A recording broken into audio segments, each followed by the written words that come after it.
Hey everybody, Christina here. This video is definitely going to be different than ones that I normally make. This is actually a video for a class that I'm taking toward a trauma-informed care certificate. And my goal is to obtain this certificate, use the information that I learn about trauma-informed care to apply into my classrooms and also into my coaching and consulting practice or business. And so today, what we're going to look at is how to choose the right therapy style for families. We're going to look at a few different approaches or models of family therapy. And the first thing we're going to look at is why therapy style matters. Then we're going to go through, or I'm going to take you through, five different models or approaches to therapy: the Bowen model, the structural model, the psychodynamic model, the cognitive behavioral model, strategic or systemic model, and then I'll share a few final notes with you. So we want to look at definitely why therapy style matters. Therapy is certainly not a one size fits all. It's not a cookie cutter. A person or families have unique needs and life experiences that impact the style of therapeutic support that's going to work best for them and to help them meet their goals. So as we look at today the different styles of family therapy, it's important to note the way each of the models see the functional family system as well as the dysfunctional family system. And I'll talk through what are the goals of each of those modes of therapy. And so that's what I'm going to cover in this overview. You could definitely use this as a study guide or even as a guide to help you determine what style of therapy or what model of therapy might work for you. As a note, I do want to say that this list is not all inclusive. This is only a very small selection of types of therapeutic approaches. Okay, first, let's talk about the Bowen model. The Bowen model sees normal and functional families as being balanced. Each member is differentiated from the others, and there is an individual member identity in the family system. So, like for example, a daughter wouldn't be acting like a mom, or a mom wouldn't be acting like a daughter. Everybody would be individuated and not enmeshed. The Bowen model sees dysfunction in systems as fusion or enmeshment, like what I just discussed. Also, triangulation, which is where in a family system, maybe mom goes to the daughter to find out what's going on with the son, or maybe the son goes to the dad and tries to find out information about the sister or the mom. So there's this triangle of communication. Instead of going directly to the person, there's like a third party in all conversations and communication. There also, in the Bowen model, dysfunction can be seen as anxiety and reactivity, even emotional cutoffs and conflicts. So, this would be an example of maybe there's an estranged family member or one that's just kind of cut off or really distanced from the rest of the family. So, we've talked about what healthy and dysfunctional family systems look like. Now, let's talk about the goals of therapy when you're working with the Bowen model. So the goals of this model are fairly straightforward.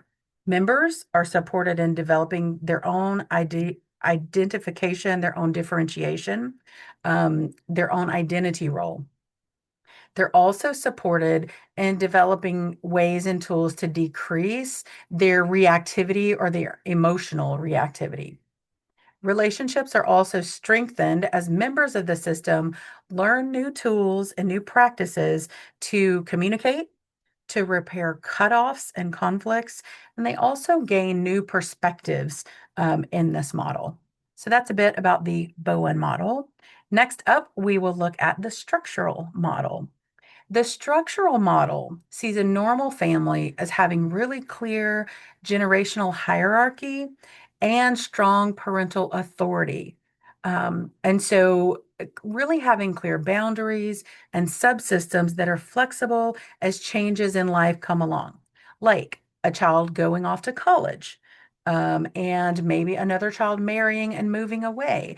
The structural model in a healthy family can kind of deal with those things and problem solve them. The structural model sees dysfunction as an imbalanced family structure.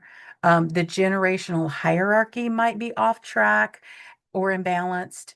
There could be some kind of not clear subsystems.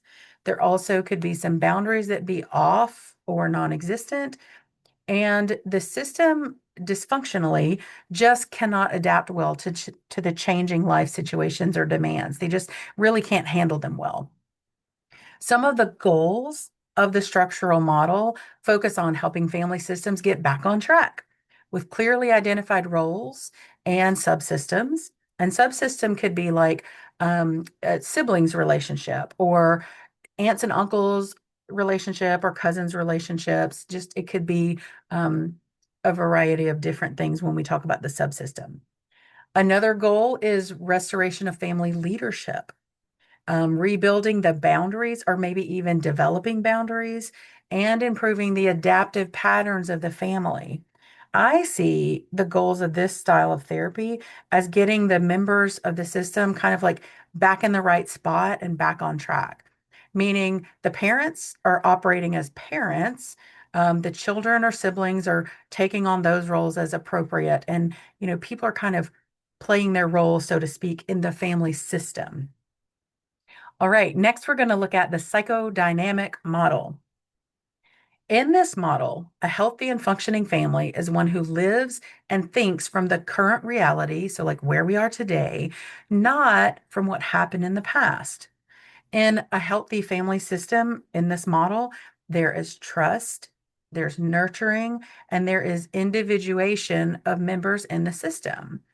This means each person in the system can be their own individual. In this model, a healthy family means that the members, parents specifically, are aware of their family of origin wounds, and they're either working on or they avoid letting those wounds impact how they parent. This same point applies to couples in relationship as well. Now, dysfunction in the psychodynamic model looks like members are living in one reality, but they're reacting from their past. So they could be living in today, but reacting from wounds or hurts that happened in their past. There could also be attachment issues as well as unconscious role assignment in this model, in dysfunction.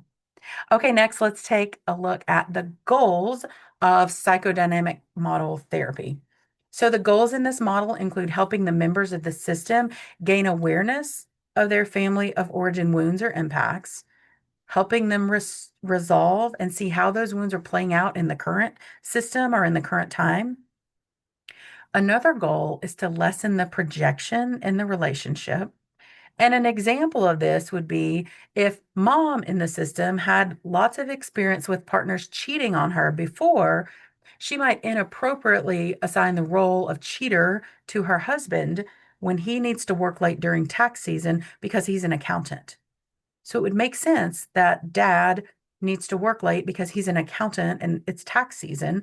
But mom is working from this standpoint or this reality of, oh gosh, I've been cheated on before. This must be what's happening.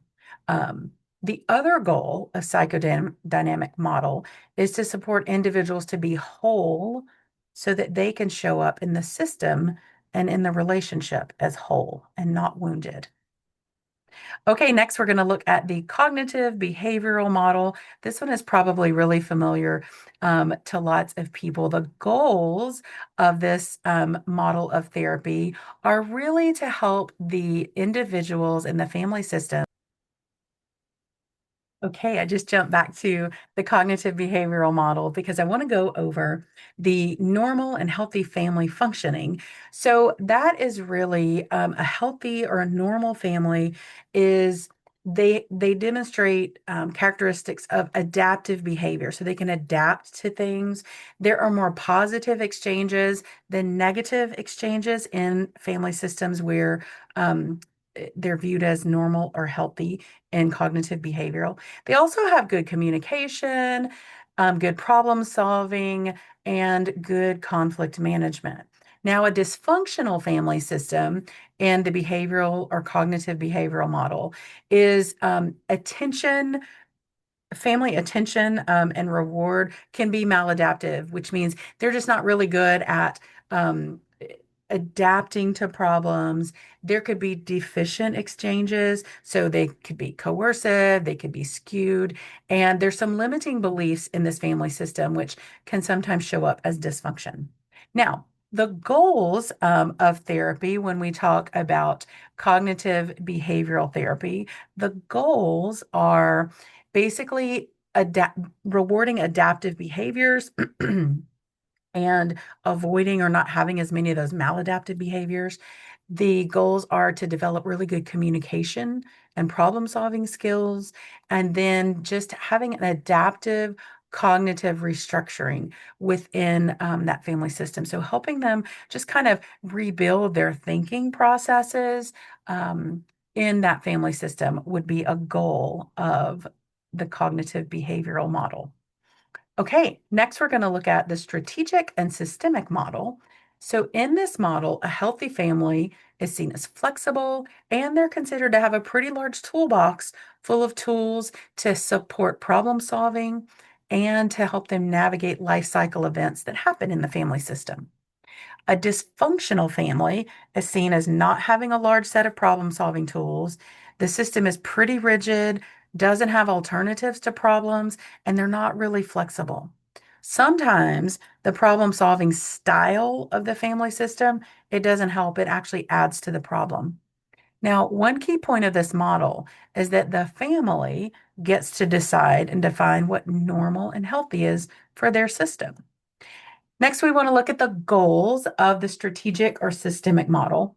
The goals of this therapy, the name might give you a little bit of a clue. It's not like a really long-term therapy. It's very strategic, very systemic to a point. And one of the goals is to first identify the problem or the presenting problem.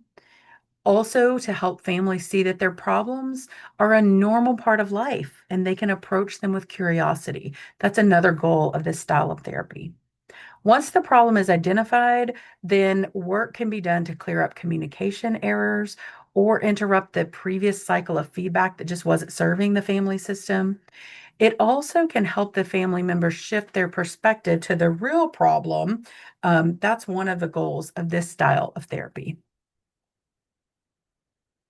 Okay, so we've looked at 5 approaches to family therapy. One important note that I want to make sure we consider is that this list is not all inclusive. There are many more approaches to family therapy.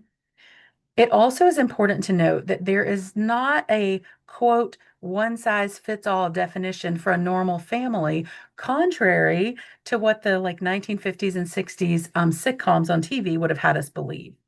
Each family is going to benefit from determining their own definitions of normal. So, like, what does normal look like in our system, as well as their own system values and individual people values.